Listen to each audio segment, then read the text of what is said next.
Это село Краснофлотское Ичкинского района, но так его называют только на дорожных указателях и в официальных бумагах. Местные жители всех возрастов и национальностей называют его так, как его называли в старину крымские татары – Кайнаш.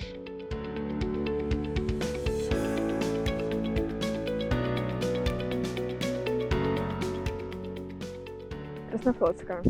Кайнаш. Почему? Это старое название. Мы все привыкли к этому названию и часто говорим Кайнаш. Кайнаш. Почему? Не знаю.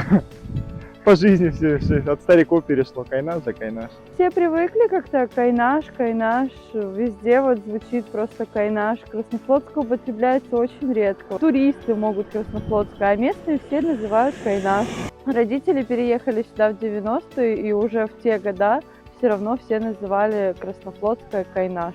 Бұл көйге келдік біз өзіміздің туған көйімізге. Анам, бабам бұл көйден. Анам айтайды, Қырымға мұтлақ мында келейік балалар. Өзіміздің көйімізге.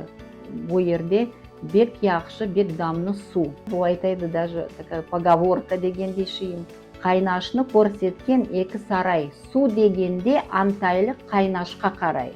Антай көй екінші көй Қайнаштан соң. Мында келгенімен Қайнаш дейлер. Это название орыслар дегенде живет по сей день.